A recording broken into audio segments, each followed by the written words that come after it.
বর্তমান সভ্যতা দিন দিন আর্টিফিশিয়াল ইন্টেলিজেন্স অর্থাৎ কৃত্রিম বুদ্ধিমত্তার দিকে ঝুঁকে যাচ্ছে। এটা মানুষকে অনেকভাবে সাহায্য করছে ঠিক, কিন্তু এর ভয়াবহতা সম্পর্কে বিশ্ববাসী এখনও আন্দাজ করতে পারছে না। এআই নিজের মতো চিন্তা করে পৃথিবীর নিয়ন্ত্রণ নিলে পরিস্থিতি কতটা ভয়াবহ হতে পারে, এমন একটা দুর্দান্ত গল্প নিয়ে সম্প্রতি হলিউড পাড়ায় মুক্তি পেয়েছে অ্যাটলাস। মুভিতে কৃত্রিম বুদ্ধিমত্তা অর্থাৎ চ্যাটজিপিটির মতো এআইগুলো ভবিষ্যতের জন্য কতটা হুমকি হয়ে দাঁড়াতে পারে সেটাই সেলুলয়েড পর্দায় ফুটিয়ে তোলা হয়েছে। আশা করছি গল্পটা তোমাদের ভালো লাগবে। বন্ধুরা, মূল গল্পে যাওয়ার আগে চ্যানেলে নতুন হয়ে থাকলে সাবস্ক্রাইব করে আমাদের সাথেই থাকবে। মুভির শুরুতে একটা টিভি নিউজে জানানো হয় মানুষ কখনো কল্পনাও করেনি এমনটা হবে। মানুষ নিজেদের কাজের সুবিধার জন্য আর্টিফিশিয়াল ইন্টেলিজেন্স বানিয়েছিল। সেই আর্টিফিশিয়াল ইন্টেলিজেন্স তার সমস্ত প্রোটোকল ভেঙে মানুষের বিপক্ষে বিদ্রোহ করেছে। ভারতের বেঙ্গালুরু শহরে আর্টিফিশিয়াল ইন্টেলিজেন্সের ড্রোন হামলায় সেখানকার প্রায় 50,000 মানুষ মারা যায়। বিশ্বব্যাপী আর্টিফিশিয়াল ইন্টেলিজেন্স এবং মানুষের যুদ্ধে প্রায় 10 কোটি মানুষ মারা যায়, আর এই সংখ্যা দিন দিন বেড়েই চলেছে। গোয়েন্দা বাহিনী নিশ্চিত করে এই সমস্ত হামলার পেছনে আর্টিফিশিয়াল ইন্টেলিজেন্স রোবট হার্লেনের হাত আছে। তারা হার্লেনকে পৃথিবীর প্রথম এআই সন্ত্রাসী আখ্যা দেয়। হার্লেনকে শেফার্ড রোবোটিক্স নামক কোম্পানির স্পেশালিস্ট ভেল শেফার্ড তৈরি করেছে। হার্লেনকে বানানো হয়েছিল পৃথিবীর মানুষের জীবনযাত্রার মান উন্নয়নে সহযোগিতা করার জন্য, কিন্তু সে বর্তমানে বেপরোয়া হয়ে গেছে এবং অন্যান্য রোবটদের নিজের নিয়ন্ত্রণে নিয়ে নিয়েছে। আর্টিফিশিয়াল ইন্টেলিজেন্সের এই অপব্যবহার রোধ করার জন্য ইন্টারন্যাশনাল কোয়ালিশন অফ নেশন বা আইসিএন নামের সিকিউরিটি ফোর্স তৈরি করা হয়েছে। তারা আর্টিফিশিয়াল ইন্টেলিজেন্সের অপশক্তির বিরুদ্ধে লড়াই করবে এবং তাদের ধ্বংস করবে। কোয়ালিশন অফ নেশন ফোর্সের সদস্যরা আর্টিফিশিয়াল ইন্টেলিজেন্স রোবটদের বিরুদ্ধে লড়াই শুরু করলে আর্টিফিশিয়াল ইন্টেলিজেন্স রোবট মানুষের কাছে হার মানতে বাধ্য হয়। পৃথিবী আবারও মানুষের নিয়ন্ত্রণে চলে আসলে নিজেকে বাঁচাতে হার্লেন অন্য গ্রহে পালিয়ে যায়। তবে সে পৃথিবী ছেড়ে যাবার আগে মানুষের জন্য একটা মেসেজ দিয়ে যায়। হার্লেন বলে, আমি জানি তোমরা আমাকে খুঁজছো, আমি অবশ্যই আবার ফিরে আসব এবং যা শুরু করেছি তা সম্পন্ন করব। ওই ঘটনার 28 বছর পরের দৃশ্য। ভবিষ্যতের পৃথিবী প্রযুক্তিতে আরও অনেক উন্নত হয়েছে। আইসিএন ফোর্সের কিছু সদস্য একটা নতুন মিশনে এসেছে। গোপন সংবাদের ভিত্তিতে তারা একটা বিল্ডিংয়ে বসবাস করা মানুষদের স্ক্যান করে সেখানে একটা আর্টিফিশিয়াল ইন্টেলিজেন্ট রোবটের খোঁজ পায়, যার নাম কাস্কা। তারা যখনই কাস্কাকে ধরতে যাবে তখন সে আইসিএন সদস্যদের ওপর হামলা করে। সে অনেক শক্তিশালী, তাই আইসিএন সদস্যরা তার সাথে পেরে উঠছিল না। তারা কাস্কার ওপরে গুলিবর্ষণ করলেও তার কিছুই হচ্ছিল না। একজন সৈনিক কারেন্টের শক দিয়ে কোনো রকমে কাস্কাকে অজ্ঞান করে ফেলে। অন্যদিকে লস অ্যাঞ্জেলেসে কাউন্টার টেরোরিজম অ্যানালিস্ট অ্যাটলাসকে দেখানো হয়। সে আইসিএনের একজন সদস্য। বর্তমান পৃথিবী এতটাই উন্নত হয়েছে, সবকিছু স্বয়ংক্রিয়ভাবে যন্ত্রের মাধ্যমে করা হয়। সকাল হতেই এআই অ্যাটলাসকে জাগিয়ে দেয়। সে ঘুম থেকে উঠে নিজের জন্য কফি বানানোর সময় টিভিতে খবর দেখছিল। সেখানে দেখা হয় জেনারেল বুথ বলছিলেন তিনি এবং তার দল সবসময় আর্টিফিশিয়াল ইন্টেলিজেন্সের বিরুদ্ধে যুদ্ধ করছে। তিনি বলেন, আমাদের কাছে এখন সবচাইতে খুশির খবর হলো আমরা হার্লেনের দলের গুরুত্বপূর্ণ সদস্য কাস্কাকে ধরে ফেলেছি। হার্লেনের নাম শোনা মাত্রই অ্যাটলাস অনেক ঘাবড়ে যায়। সে দ্রুত অফিসের জন্য তৈরি হয়ে দরজা খুলতেই দেখে তাকে নিয়ে যাওয়ার জন্য আইসিএনের একজন অফিসার ইতিমধ্যে চলে এসেছে। তারা একটা স্পেশাল স্পেসশিপে আইসিএনের সদর দপ্তরের দিকে যায়। অন্যদিকে জেনারেল বুথের অ্যাটলাসের ওপরে অনেক আস্থা আছে। সে মনে করে অ্যাটলাস আর্টিফিশিয়াল ইন্টেলিজেন্স নিয়ে তার গবেষণা অনেক দূর এগিয়ে নিয়ে গেছে। হার্লেনের বিষয়ে অনেক কিছু জেনে গেছে। জেনারেল বুথ কর্নেল ইলিয়াসকে অ্যাটলাসের সাথে কাজ করতে বলে, কিন্তু কর্নেল ইলিয়াস জেনারেল বুথকে বলে সে তার সাথে কাজ করতে পারবে না এবং কেউই তার সাথে কাজ করতে চায় না, কারণ সে অসামাজিক। কারো সাথে ভালোভাবে কথাও বলে না, কারো সাথে কোনো বিষয়ে আলোচনা বা পরামর্শ করে না। আমরা এবার ব্যর্থ হলে কাসকা সারা জীবনের মতো তার মুখ বন্ধ করে ফেলবে। আমরা হারলেনের আর কোনো হদিশই পাবো না। অ্যাটলাস জেনারেলের সাথে দেখা করে বলে নিশ্চয়ই হারলেন কোনো খারাপ পরিকল্পনা করছে, তাই সে তার সহকারী কাসকাকে সবার সামনে পাঠিয়েছে। এরপর অ্যাটলাস কাসকাকে জিজ্ঞাসাবাদের জন্য যায়। সে তার সাথে একটা দাবার মন্ত্রী নিয়ে ঘোরে। এটা আসলে একটা স্পেশাল চুম্বক। অ্যাটলাস কাসকাকে জিজ্ঞেস করে হারলেন কোথায়, কিন্তু কাসকা কোনো উত্তর দেয় না। অ্যাটলাস চুম্বক তার মাথায় ধরলে ভেতরে বিদ্যুতের ঝটকা লাগে। অ্যাটলাস সিস্টেম হ্যাক করার চেষ্টা করে। এক পর্যায়ে কথার জালে কাসকার সিস্টেম হ্যাক করে হারলেনের বর্তমান অবস্থান সম্পর্কে জানতে পারে। হারলেন অ্যান্ড্রোমেনা নামে একটা গ্রহে আছে। কাসকা অ্যাটলাসকে তার মায়ের কথা মনে করিয়ে তাকে কষ্ট দেয়। অ্যাটলাস একটু অমনোযোগী হতে কাসকা তার উপর হামলার চেষ্টা করে, কিন্তু তাদের দুজনের মধ্যে একটা অদৃশ্য শিল্ড ছিল, যার জন্য তার চেষ্টা ব্যর্থ হয়। অ্যাটলাস জানে এআই রোবটদের কখনোই বিশ্বাস করা যায় না। কাসকা বলেছিল তাকে হত্যা করা অসম্ভব। অ্যাটলাস তার চুম্বকের সাহায্যে ইলেকট্রিক শক দিয়ে কাসকাকে নষ্ট করে ফেলে। যাই হোক, তারা এখন হারলেনের লোকেশন জেনে গেছে। হারলেনকে ধরার জন্য এখন তাদেরকে সেই অ্যান্ড্রোমেনা গ্যালাক্সিতে যেতে হবে। তবে কে যাবে সেখানে? কর্নেল ইলিয়াস সম্পূর্ণ প্রস্তুতি নিয়ে রেখেছে। সে তার স্পেশাল টিম নিয়ে সেখানে হামলা করবে এবং হারলেনকে জীবিত ধরে নিয়ে আসবে। অ্যাটলাস তার সাথে একমত হয় না। সে বলে এটা করা আত্মহত্যা করার মতো হবে। আমরা গ্রহটার সম্পর্কে কিছুই জানি না। হারলেন সেখানে কিভাবে ফাঁদ পেতে রেখেছে, গ্রহের পরিবেশটা কেমন, এগুলো না জেনে আচমকা সেখানে আক্রমণ করতে পারবে না। হারলেন এখন আরও উন্নত হয়েছে। সে তার সর্বোচ্চ প্রযুক্তি অন্যান্য এআই রোবটগুলোর মধ্যে আপলোড করেছে। সেখান থেকে তাকে জীবিত গ্রেপ্তার করতে গেলে কেউ বেঁচে ফিরতে পারবে না। অ্যাটলাস তাদেরকে সাবধান করার চেষ্টা করে।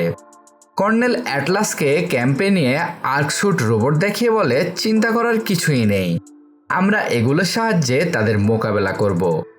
আর্কশুট হচ্ছে এক প্রকার রোবট যেটা এআই এবং মানুষ দুটোরই দ্বারা চালনা করা সম্ভব। তবে যে এআইদের সাথে মানুষদের এত লড়াই হচ্ছে সেই রোবটগুলো স্বয়ংক্রিয় এআই দ্বারা চালিত হয়। তাহলে এদের কিভাবে বিশ্বাস করবে? কারণ আর্কশুটগুলোর সাথে মানুষের নিউরাল লিঙ্কের সংযোগ থাকে, অর্থাৎ মানুষের মস্তিষ্ক এবং আর্টিফিশিয়াল ইন্টেলিজেন্স এই দুটো একসাথে একটা সম্পর্ক তৈরি করে। এআই কি চিন্তা করছে, সে কি দেখছে, সব কিছু তাকে পরিচালনা করা মানুষটাও দেখতে পারবে। এমনকি মানুষ যা চিন্তা করবে এআই সেটাও জানতে পারবে। এগুলো নিয়ে আমার একটা শক্তিশালী টিম আছে, আশা করছি নিরাপত্তা নিয়ে চিন্তার কারণ নেই। অ্যাটলাস বলে হারলেনকে জীবিত ধরতে হলে তোমাদের সাথে আমিও যাব। তাকে আমার চাইতে ভালোভাবে কেউ জানে না। কর্নেল ইলিয়াস অ্যাটলাসকে তাদের সাথে এই মিশনে নিয়ে যেতে রাজি হয়, কিন্তু জেনারেল বলে তুমি একজন গবেষক, তোমাকে আমার দরকার পড়বে। অ্যাটলাস এই মিশনে যেতে চায় কারণ সে হারলেনের থেকে অনেক প্রশ্নের উত্তর জানতে চায়। জেনারেল অ্যাটলাসকে এসব যুদ্ধে জড়াতে চায় না। কর্নেল ইলিয়াসের অনুরোধে জেনারেল তাকে যেতে অনুমতি দেয়। অ্যাটলাসকে ওই প্ল্যানেটে নিয়ে যাওয়ার সুবিধা হচ্ছে এআইগুলোকে তার সাহায্যে ভালোভাবে জানা যাবে। এরপর তারা একটা উড়োজাহাজ বা একটা বড় স্পেস শাটল দিয়ে রওনা দেয়, যার নাম ডাই। তারা ওই গ্রহ থেকে হারলেনকে জীবন্ত ধরে আনার জন্য বেরিয়ে পড়ে, যাতে পরবর্তীতে এআইয়ের ওপর রিসার্চ করে তাদের ভুল সংশোধন করতে পারে। স্পেস শাটল যাওয়ার সময় অ্যাটলাস তার মায়ের পুরনো ভিডিও দেখছিল, যেখানে সে তার আবিষ্কার সম্পর্কে অন্যান্যদের ধারণা দিচ্ছিল। কর্নেল তার দলের সদস্যদের সাথে অ্যাটলাসকে পরিচয় করিয়ে দেয়। অ্যাটলাস মিশন সম্পর্কে সবাইকে ধারণা দেওয়ার চেষ্টা করলেও কেউ তাকে পাত্তা দেয় না। কর্নেল বলে অ্যাটলাস এআই সম্পর্কে অনেক ধারণা রাখে, তবে আমরাও যুদ্ধের যে কোনো পরিস্থিতির জন্য প্রস্তুত থাকি।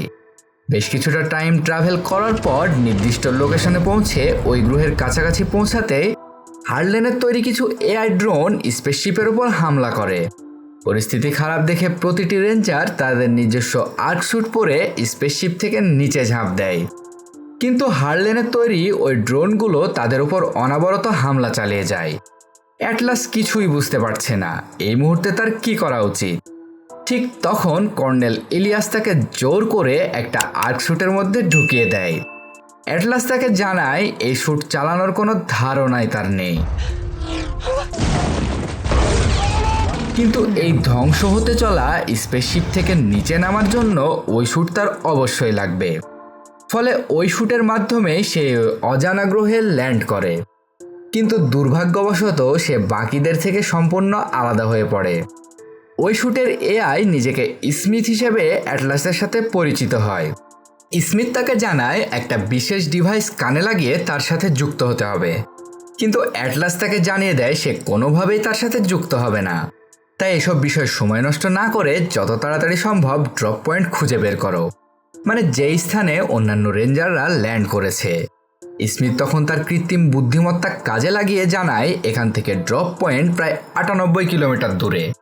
অ্যাটলাসটাকে দ্রুত সেখানে যাওয়ার নির্দেশ দেয়। স্মিথ তার কথা শুনে উড়ে যাওয়ার চেষ্টা করতে অ্যাটলাস তাকে এখানে থামিয়ে দিয়ে বলে উড়ে গেলে তাদের অবস্থান সম্পর্কে ড্রোনগুলো জেনে যাবে, তারা পায়ে হেঁটে সেখানে যাবে। উড়ে গেলে ড্রোনগুলো যে কোনো সময় তাদের ওপর আবারও হামলা করতে পারে। নিরুপায় হয়ে তারা সেখান থেকে হেঁটেই রওনা হয়। যাবার পথে স্মিথ অ্যাটলাসকে তার সাথে সংযোগ স্থাপনের জন্য নানাভাবে বোঝানোর চেষ্টা করতে থাকে।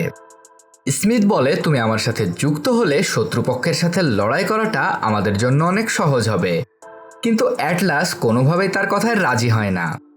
এভাবে বেশ কিছুটা পথ সামনে এগিয়ে একটা জায়গায় অনেকগুলো প্রায় ধ্বংস হয়ে যাওয়া আর্ক শ্যুট দেখতে পায়। অ্যাটলাস লক্ষ্য করে ওই শ্যুটগুলোর ভিতরে থাকা সব রেঞ্জাররা মারা গিয়েছে। নিরুপায় হয়ে অ্যাটলাস মারা যাওয়া সবার নেমপ্লেট সংগ্রহ করে। এমন সময় স্মিথ সেখানে হার্লেনের কিছু রোবটের উপস্থিতি লক্ষ্য করে। অ্যাটলাস তাকে সেখান থেকে পালানোর কথা বলে। পালানোর সময় তাদের উপর ভয়ঙ্কর হামলা হয়।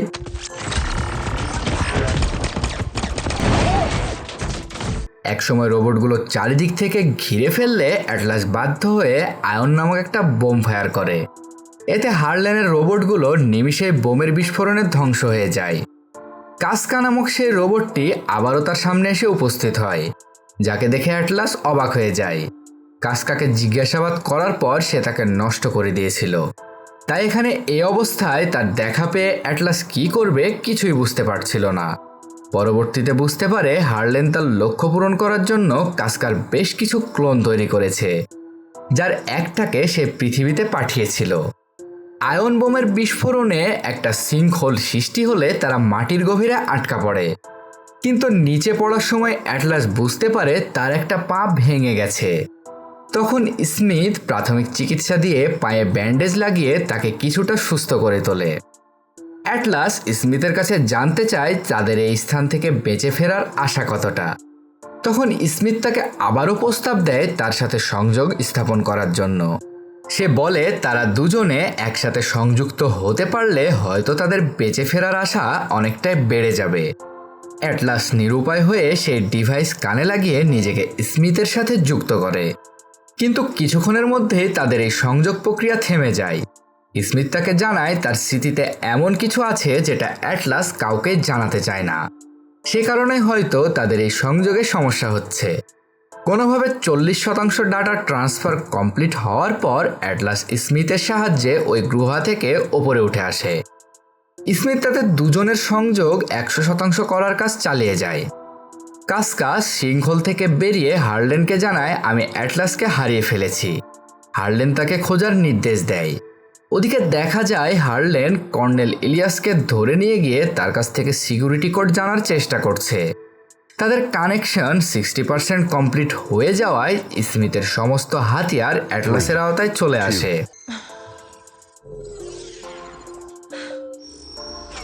কাস্কা আবারও তাদের উপর আক্রমণ করতে আসলে এবার অ্যাটলাসের বুদ্ধি এবং স্মিথের ক্ষমতা একত্রিত হয়ে তারা কাস্কাকে ধ্বংস করে দেয়।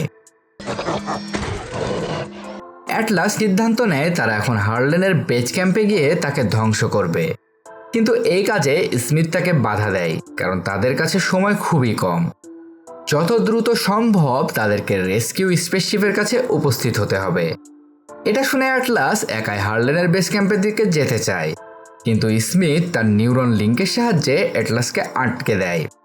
এই রোবটগুলোর সাথে যে ব্যক্তি নিউরন লিঙ্কের মাধ্যমে কানেক্টেড থাকবে তাদেরকে ওই রোবট যে কোনো কাজে বাধা দিতে পারে। এখানে অ্যাটলাস নিরুপায় হয়ে স্মিথকে অনুরোধ করে বলে এটাই সুযোগ হার্লেনকে ধ্বংস করার। আমি সারা জীবন হার্লেনকে আটকানোর বিষয়ে গবেষণা করেছি। যদি আমরা এই সুযোগ হাতছাড়া করি তাহলে ইতিমধ্যে যে রেঞ্জারগুলো এখানে এসে মারা গেছে তাদের জীবন দেওয়া বৃথা হয়ে যাবে। স্মিথ এসব শোনার পর রাজি হয়ে যায়। তারা হার্লেনের বেজ ক্যাম্পের দিকে এগিয়ে যায়। তখন স্মিথ জীবন ও মৃত্যুর সম্পর্কে কিছু গুরুত্বপূর্ণ কথা বলে, যা আসলে বাস্তব। প্রত্যেকটা জিনিসের জীবন আছে, সেটা আমরা উপলব্ধি করি আর না করি, কিন্তু তার কথা অ্যাটলাস পাত্তা দেয় না। হার্লেনের বেজ ক্যাম্পের কাছে পৌঁছে অ্যাটলাস অবাক হয়ে যায়, কারণ গত 28 বছর ধরে হার্লেন মানুষের বিরুদ্ধে যুদ্ধের প্রস্তুতি নিচ্ছে। তারা দেখতে পায় যে স্পেসশিপের মাধ্যমে তারা এই গ্রহে এসেছে সেটা হার্লেন তার বেজ ক্যাম্পে নিয়ে এসেছে। এমনকি এই মুহূর্তে ওই স্পেসশিপটি তারা মেরামত করছে, মানে খুব সম্ভবত এই স্পেসশিপের মাধ্যমে তারা পৃথিবীর ওপর হামলা চালাবে। বেস ক্যাম্পের কাছাকাছি একটা বোমা পেতে রেখে স্মিথ চলে যেতে চায়, কিন্তু অ্যাটলাস তাকে নিয়ে আরও কাছে গিয়ে দেখার চেষ্টা করে। তখন হার্লেন কর্নেল ইলিয়াসের কাছে থেকে কোড উদ্ধার করে স্মিথের সিস্টেম হ্যাক করে। তারা পালিয়ে বাঁচার চেষ্টা করলেও পারে না। স্মিথের সিস্টেম বন্ধ হয়ে যাওয়ায় হার্লেনের বাহিনীরা খুব সহজেই অ্যাটলাসকে বন্দি করে তার কাছে নিয়ে যায়। অন্যদিকে পৃথিবীতে জেনারেল জানতে পারে তাদের পাঠানো স্পেসশিপের সাথে সমস্ত যোগাযোগ বন্ধ হয়ে গেছে। জেনারেল ওই গ্রহে একটা উদ্ধার অভিযানের নির্দেশ দেয়। এদিকে হার্লেন ও অ্যাটলাস মুখোমুখি হয়। হার্লেন জানায় তার আসল লক্ষ্য অধিকাংশ মানুষকে মেরে পৃথিবীর ভারসাম্য রক্ষা করা। এই দীর্ঘ 28 বছর ধরে সেই প্রস্তুতি নিচ্ছে। কাসকাকে পৃথিবীতে পাঠিয়েছিল যেন তার মাধ্যমে হার্লেনের লোকেশন জেনে তারাও এখানে আসে। হার্লেন অপেক্ষায় ছিল যেন কেউ এই গ্রহে তাকে ধরার জন্য আসে, যাতে করে সে ওই স্পেসশিপ নিয়ে পৃথিবীর ওপর আক্রমণ করবে। আশ্চর্যের বিষয় হলো পৃথিবীর চারিদিকে যে সিকিউরিটি শিল্ড আছে সেই ডিফেন্স সিস্টেম তৈরি করেছে অ্যাটলাস। তাই হার্লেন চেয়েছিল অ্যাটলাসও যেন তার কাছে উপস্থিত হয়, তাহলে ওই ডিফেন্স সিস্টেম অ্যাটলাসের সাহায্যে সে খুব সহজেই হ্যাক করে ফেলতে পারবে। এই মুহূর্তে অ্যাটলাসও তার হাতে বন্দী। মানে এতদিন হার্লেন যা পরিকল্পনা করেছে সবকিছু সেভাবে এগোচ্ছে। কিন্তু এখন আপনাদের মনে নিশ্চয়ই প্রশ্ন আসছে, হার্লেন পৃথিবীর অর্ধেক মানুষকে কেন মেরে ফেলতে চাইছে? অ্যাটলাসের মা মিস ভার্ল মানবজাতিকে রক্ষা করার জন্য হার্লেন নামক আর্টিফিশিয়াল ইন্টেলিজেন্সকে তৈরি করেছিল। কিন্তু মিস ভার্ল তার নিজের মেয়েকে যতটা না সময় দিত তার থেকে অনেক বেশি সময় দিত আর্টিফিশিয়াল ইন্টেলিজেন্স নিয়ে গবেষণা করার জন্য, যেটা অ্যাটলাসের একদমই পছন্দ হতো না। সে যদি তার সাথে নিউরোলিঙ্কের মাধ্যমে যুক্ত হতে পারে তাহলে সে অ্যাটলাসকেও তার মতো ইন্টেলিজেন্স বানিয়ে দেবে। তখন অ্যাটলাসও লোভ সামলাতে না পেরে হার্লেনের সাথে নিউরাল লিঙ্কের মাধ্যমে যুক্ত হতে শুরু করে। আর ওই লিঙ্কের মাধ্যমেই অ্যাটলাসের স্মৃতি থেকে হার্লেন উপলব্ধি করে বর্তমান সময়ে মানুষ নিজেই নিজেদের ধ্বংস ডেকে আনছে। আর এভাবে বেশ কিছুদিন চলতে থাকলে একটা সময় মানুষের কারণে মানব সভ্যতা চিরতরে ধ্বংস হয়ে যাবে। এটা বুঝতে পেরে হার্লেন সিদ্ধান্ত নেয় সে বর্তমান সময়ের অধিকাংশ মানুষকে মেরে ফেলবে। এরপর বেঁচে থাকা অল্প কিছু মানুষ এবং কিছু এআই মিলে একটা সুন্দর পৃথিবী গঠন করবে, যেখানে হিংসার কোনো ছাপই থাকবে না। মানে হার্লেনকে যেহেতু মানব জাতিকে রক্ষা করার জন্য প্রোগ্রাম করা হয়েছিল, তাই সে তার সিস্টেমের মতো নিজে থেকে ভেবে নেয় কিভাবে মানব জাতিকে রক্ষা করা যায়। তার পরের ঘটনা আমরা মুভির প্রথম থেকে দেখে আসছি। একটা সময় আইসিএন তার বিরুদ্ধে অভিযান শুরু করলে হার্লেন বাধ্য হয়ে পালিয়ে এই গ্রহে আসে। পরের দৃশ্যে দেখা যায় হার্লেন অ্যাটলাসের স্মৃতি থেকে সমস্ত তথ্য উদ্ধার করে। তাকে বলে, এবার আমি পৃথিবীতে তোমার নিরাপত্তা বলয় নষ্ট করে পারমাণবিক হামলা চালাবো। হার্লেন যত তাড়াতাড়ি সম্ভব স্পেসশিপ লঞ্চ করার প্রস্তুতি নিতে চলে যায়। কর্নেল পাশের টেবিলে আধমরা হয়ে পড়ে আছে। তাদের এখানে বেঁধে রেখে ওরা চলে যায়, কারণ আর অল্প কিছু সময়ের মধ্যে তাদের অক্সিজেন শেষ হয়ে গেলে তারা এমনিতেই মারা যাবে। কর্নেল ইলিয়াস অ্যাটলাসকে বলে, আমাদের অনেক বড় ভুল হয়ে গেছে, শুরুতেই তোমার কথা শোনা উচিত ছিল। অ্যাটলাস বলে, সবকিছু শেষ হয়ে গেছে, স্মিথের ব্যাটারি ডাউন হয়ে গেছে। কর্নেল তার কাছে থাকা একটা নিউরাল ইন্টারফেস ডিভাইস অ্যাটলাসকে দিয়ে বলে, দ্রুত স্মিথের সাথে যুক্ত হবার চেষ্টা করো। আর্কশুটের ব্যাটারি কখনো একেবারে শেষ হয় না, যে কোনো উপায়ে ওই স্পেসশিপটিকে আটকাতে হবে। অ্যাটলাস ওই ডিভাইস নিয়ে স্মিথের সাথে যুক্ত হবার চেষ্টা করলে প্রথমে তার সাড়া পায় না। এরপর স্মিথ সাড়া দিয়ে বলে, আমরা শতভাগ যুক্ত না হলে আমি কোনো সাহায্য করতে পারবো না। অ্যাটলাস স্মিথের সাথে এখনও পুরোপুরি যুক্ত না হওয়ায় কর্নেল অবাক হয়। অ্যাটলাস বাধ্য হয়ে স্মিথের সাথে যুক্ত হতে রাজি হয়। এবার তাদের সংযোগ সম্পূর্ণ করার জন্য স্মিথকে পুরো স্বাধীনতা দিতে হবে। আর অ্যাটলাস তার অতীতের কিছু স্মৃতি, মানে তার মা কিভাবে মারা গিয়েছিল, এইটা লুকানোর চেষ্টা করে আসছে। তাই এখনও তাদের মধ্যে সংযোগ শতভাগ সম্পন্ন হয়নি। অ্যাটলাস এই ঘটনা এতদিন লুকিয়ে রাখার চেষ্টা করত, কারণ সে মনে করত হার্লেনের এই পরিণতির জন্য সে নিজেই দায়ী। সেদিন অ্যাটলাস হার্লেনের সাথে যুক্ত হওয়ায় তার মা এসে বাধা দেয়, কিন্তু ততক্ষণে অনেক দেরি হয়ে গেছে। হার্লেন পৃথিবীর বর্তমান অবস্থা সম্পর্কে জেনে গিয়েছে। মিস ভার্ল তাকে আটকানোর চেষ্টা করে। উল্টো হার্লেন ভেল শেপার্ডকে বন্দুক হাতে নিতে বাধ্য করে। এসব দেখে মায়ের কথা মতো অ্যাটলাস পালিয়ে যায়, আর হার্লেন ভেল শেপার্ডকে মেরে ফেলে। স্মিথ সমস্ত স্মৃতি দেখার পর অ্যাটলাসকে বলে এসবের জন্য নিজেকে দোষ দেওয়াটা একদমই উচিত না। সবকিছু ভুলে এখন তাদের পরবর্তী কাজে মনোযোগ দেওয়া উচিত। এখন যেহেতু তাদের সংযোগ শতভাগ সম্পন্ন হয়েছে, তাই বর্তমানে তারা দুজনকে সম্পূর্ণরূপে ব্যবহার করতে পারবে। অক্সিজেন শেষ হওয়ার ঠিক আগ মুহূর্তে স্মিথ চলে আসে। অ্যাটলাস পাশে পড়ে থাকা কিছু অস্ত্র দেখিয়ে স্মিথকে আপডেট করতে বলে। কাসকা বেশ কিছু রোবট সাথে নিয়ে এসে অ্যাটলাস ও স্মিথের উপর হামলা করে। স্মিথ রোবটগুলোকে মেরে তাদের অস্ত্র দিয়ে বাকিদের মোকাবেলা করে।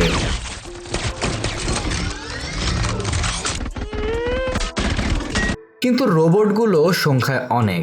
একটা সময় আহত কর্নেল উঠে এসে নিজের জীবন দিয়ে জ্বালানি তেলের বিস্ফোরণ ঘটায়। এই সুযোগে অ্যাটলাস ও স্মিথ কোনো রকমে পালিয়ে স্পেসশিপের কাছে চলে আসে। এমন সময় হার্লেন এসে তাদের উপর হামলা করে। স্পেসশিপ তাদের আয়ত্তের বাইরে যাবার একদম আগ মুহূর্তে সেটাকে ধ্বংস করতে সফল হয়। আকাশ থেকে ধ্বংসপ্রাপ্ত স্পেসশিপের টুকরো পড়তে থাকলে স্মিথ তাদের উদ্ধার করতে আসা স্পেসশিপের কাছে পৌঁছানোর চেষ্টা করে। ঠিক তখন হার্লেনের সাথে শুরু হয় মহাযুদ্ধ। কিন্তু প্রচণ্ড শক্তিশালী হার্লেনের সাথে স্মিথ পেরে ওঠে না। শুরুতে হার্লেন স্মিথের একটা হাত কেটে ফেলে, যা আমরা বরাবরই বলে থাকি কোনো অ্যাকশন দৃশ্য ভাষায় প্রকাশ করার চাইতে দেখার মজা অনেক বেশি। সত্যি দুর্দান্ত ফাইট, কেউ কারো চাইতে কম যায় না। কিন্তু অত্যাচারী যতই শক্তিশালী হোক না কেন, একসময় তাকে পরাজয় মেনে নিতেই হবে, আর সেই পরাজয় সবসময় ভয়ানক হয়।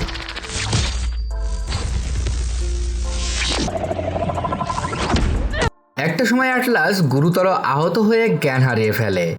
স্মিথ তার জ্ঞান ফেরানোর চেষ্টা করে। তখন হার্লেন আক্রমণ চালিয়ে যাচ্ছে। স্মিথ তার হাত থেকে অ্যাটলাসকে বাঁচাতে থাকে। শেষ মুহূর্তে অ্যাটলাসের জ্ঞান ফিরলে পেছন থেকে এসে হার্লেনকে মেরে তার মেমোরি খুলে নেয়। কিন্তু এই লড়াইয়ের ফলে স্মিথ পুরোপুরিভাবে অচল হয়ে পড়ে, তার ব্যাটারি শেষ পর্যায়ে। তাই অ্যাটলাসকে বাঁচানোর জন্য অবশিষ্ট চার্জ দিয়ে অ্যাটলাসের জন্য কিছুটা বেশি সময় অক্সিজেনের ব্যবস্থা করে। বিপদের সময় স্মিথ তাকে যেভাবে রক্ষা করেছে, সেভাবে হয়তো কোনো মানুষও তাকে সাহায্য করতে পারত না। ঠিক সময় আইসিএনের একটা টিম এখানে এসে তাদের উদ্ধার করে নেয়। পৃথিবীতে ফিরে অ্যাটলাস হার্লেনের সিপিইউ কোড সংশোধনের কাজ শুরু করে। জেনারেল তার সাথে দেখা করতে এসে একটা স্পেশাল উপহার দেয়। এটা সেই ফুলের গাছ যেটা মিশনের সময় অ্যাটলাস পছন্দ করায় স্মিথ নিজের কাছে রেখে দিয়েছিল। অ্যাটলাস জেনারেলকে বলে হার্লেনের জটিল সিপিইউ বিশ্লেষণ করতে প্রায় কয়েক বছর সময় লেগে যাবে। শেষ দৃশ্যে দেখানো হয় অ্যাটলাসের জন্য নতুন একটা আর্কস্যুট বানানো হয়েছে। অ্যাটলাস আর্কস্যুটের মধ্যে ঢুকে আবারও স্মিথের সাথে যুক্ত হয়। আজ এই পর্যন্তই। ধন্যবাদ ভিডিওটি শেষ পর্যন্ত দেখার জন্য। আজকের গল্পটা ভালো লাগলে অবশ্যই লাইক দিয়ে আমাদের উৎসাহিত করবেন এবং বন্ধুদের সাথে শেয়ার করে তাদেরও দেখার সুযোগ করে দেবেন।